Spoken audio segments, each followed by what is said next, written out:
What's up everybody, Justin from Lucent here, and today we are turning this into a pool for this guy and his little brother over there. Can you say hi? Hi. What's your name? Matt. How old are you? 3 months old. 3 years old. All right, let's get started. Big shout out to Tractor Supply in Leominster, Mass.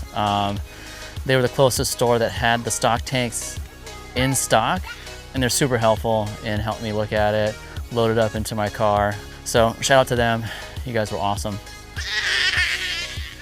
Max, cameo. Now, just to make sure that it's level, we're just gonna take this 2x4, put across.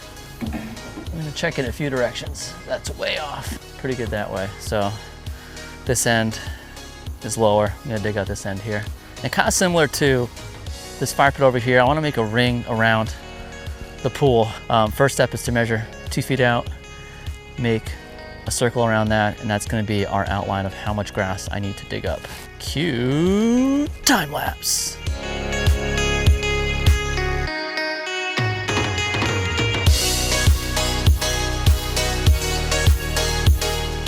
And I fully understand the irony that I have a whole bunch of brand new sod I just had put down, and now I'm digging up this grass. As you can see, the pool is in. The grass is gone. Put down some paper sand just to help make it a sturdy, level platform for the stock tank pool. So now it's time to drill some holes after a beer break. So good. So what we're gonna use for the hole is a 2 3/4 hole saw. You don't touch the drill. Max really wants to touch the drill. Here goes nothing, no turning back. If we drill this, we mess up, no one's in trouble.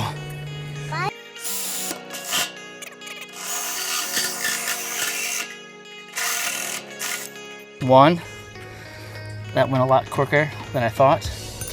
2, I need eye protection. 3, a little arm protection. That gets hot.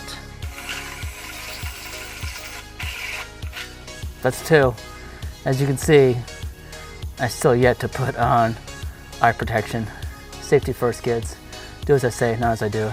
Okay, so quick rundown of the parts that I'm using for this stock tank pool. So I have the Intex pump here, and you can see what it comes with. So it has the pump, the hoses, and the outlet.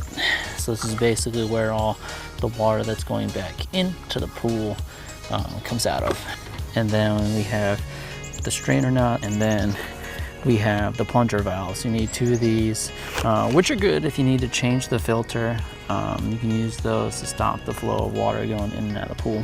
And then I bought 3 extra rubber flanges because none come with this, and there's only one you can see for the outlet jet. So the idea is that you use one on the inside and the outside of the tank when you put it together.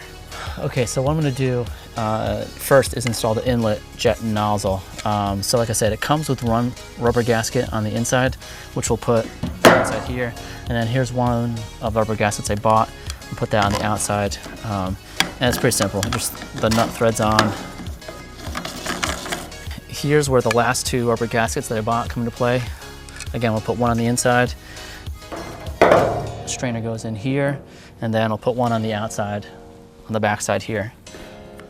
All right, so the next part we're gonna do after we have the inlet and the outlet done is the plunger valves. These are super easy. Just be careful that your gasket here doesn't fall out. They just screw in.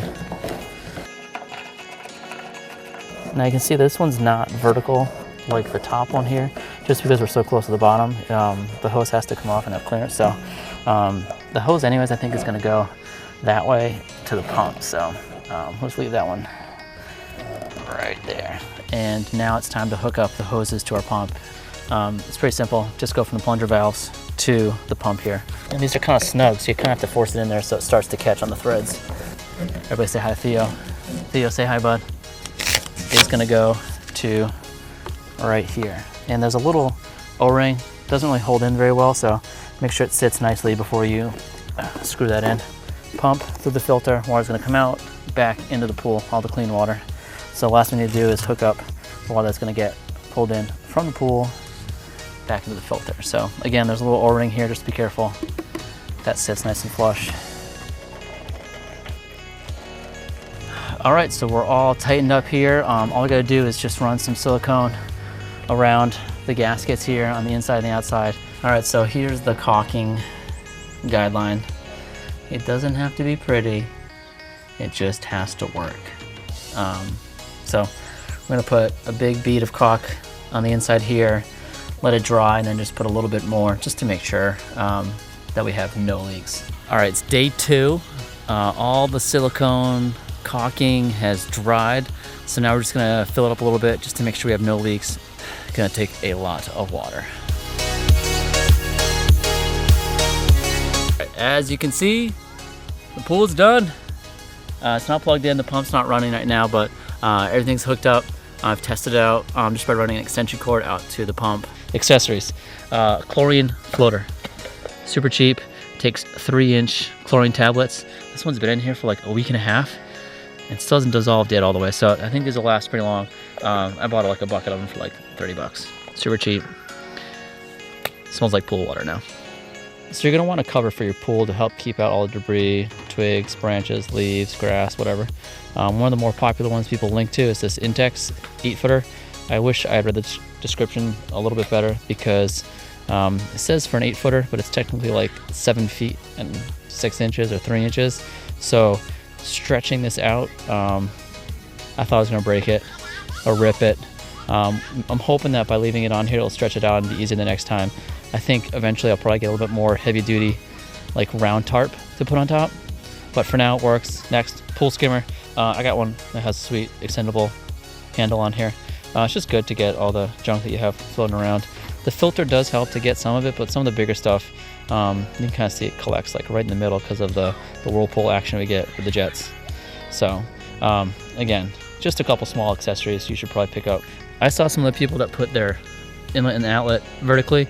The only issue here is that you need to have water up to the top of that. For older kids, it's fine, but if you have young kids and you're not going to fill it the whole way, maybe relocate this inlet valve down next to the outlet valve down here. Either way, it still works. And earlier I mentioned that I put an additional rubber gasket on the inside. The instructions didn't tell you to, but I did anyways. That actually made it really tight on the clearance here. So I had to really crank down this lock nut to get this little air valve attached. So just be aware of that. You can make it work, just a little extra muscle. It works great. The kids love it. We can fit about 4 of us in here, 2 adults, 2 kids, no issues. It's just deep enough for my oldest Max to swim with his floaty on, but also still walk around. So it's fantastic. Working out great. But the next thing I want to do right now, in the meantime, is get some river stone, fill in the circle here with that so it's nice to walk on. And we're actually going to build a half deck around the backside of the pool here. So check for that in a later video, a little update. So that's it. Thanks for watching our first DIY video. Hopefully it's helpful. Any questions, leave some comments below. I'll include all links to everything that we bought. You coming in? Max is coming in.